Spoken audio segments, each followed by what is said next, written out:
Stoïcisme et sophrologie. Cela nous est tous arrivé de nous coucher avec la mâchoire serrée, le cerveau en boucle sur une remarque, un retard ou une injustice subie dans la journée.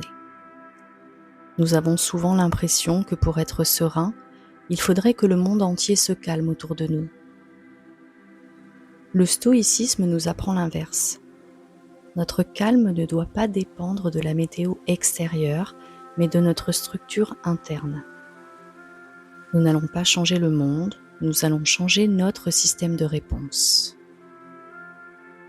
Voici les principes pour recalibrer notre état d'esprit. La règle d'or, la dichotomie du contrôle. Ne confondons plus ce que nous subissons avec ce que nous décidons. Nous gaspillons notre force à vouloir changer les événements ou la vie des autres. C'est physiquement impossible. En réalité, notre seul pouvoir réel s'arrête là où commence notre peau. Nos pensées, nos intentions, nos actions. Tout le reste, c'est hors de notre juridiction. Alors pensez à ce moment où quelqu'un vous a manqué de respect ou vous a trahi. Votre sang n'a fait qu'un tour. Vous aviez envie de lui faire comprendre son erreur, de forcer son respect. Mais nous n'avons aucun bouton contrôle sur la moralité des autres. Le stoïcien, lui, regarde la situation et se dit « son comportement appartient à sa nature, pas à la mienne ». En cessant de vouloir qu'il soit différent, vous coupez le fil qui vous relie à sa toxicité. Votre calme devient alors votre plus grande victoire.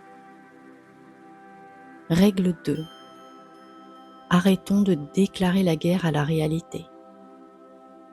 Nous nous épuisons tous à hurler intérieurement que ça ne devrait pas se passer comme ça. Mais accepter, ce n'est pas dire c'est bien, c'est dire c'est là. Imaginez, vous aviez tout préparé pour un moment important et au dernier moment, un imprévu majeur gâche tout. Une panne, une annulation, la météo. La plupart d'entre nous passent l'heure suivante à maudire le sort, absent, bouffé par le regret. Le stoïcien, lui, prend acte en 1 seconde. Puisqu'il ne lutte plus contre le fait accompli, son esprit est déjà libre pour chercher la suite, pour son plan B. Il ne perd pas une miette de sa vie à se battre contre des nuages. Règle 3. La vertu comme seul GPS. Pour naviguer dans ce réel, il nous faut un guide.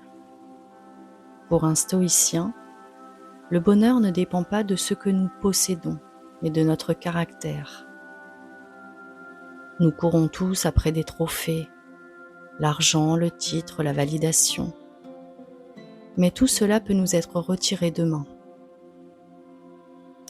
Pensez à ce moment de solitude où vous faites une erreur que personne n'a vue. Vous pouvez la camoufler pour sauver les apparences ou prendre vos responsabilités. Le stoïcien choisit l'intégrité, même si cela coûte. Pourquoi ? Parce que votre caractère est votre seule possession inaliénable. En agissant selon vos valeurs, vous gardez une force intérieure que personne, absolument personne ne peut vous voler. Règle 4. L'acceptation de l'impermanence. Rappelons-nous que nous ne sommes que des locataires de nos vies. Notre souffrance vient de notre besoin de figer le temps, de nous agripper au bonheur comme si on pouvait arrêter un fleuve. Intégrer l'impermanence, c'est accepter que chaque jour est un prêt. Pensez à cet au revoir après une journée magnifique avec quelqu'un que vous aimez. Vous ressentez souvent ce pincement, ce regret que ça s'arrête. Le stoïcien, lui, a savouré chaque seconde sans la gâcher par la peur de la fin. Et quand vient le revoir, il accepte que l'été de ce moment laisse place à l'hiver de l'absence, car l'un ne va pas sans l'autre. Quand vous n'avez plus peur que les choses s'arrêtent, vous commencez enfin à les vivre vraiment. Pour conclure, la philosophie stoïcienne nous donne la structure, la carte pour naviguer. Mais nous le savons tous, il est facile d'être stoïcien quand tout va bien. C'est beaucoup plus dur quand le rythme cardiaque s'accélère, que la gorge se noue ou que le stress nous envahit physiquement. C'est là que la sophrologie intervient pour installer vraiment la théorie.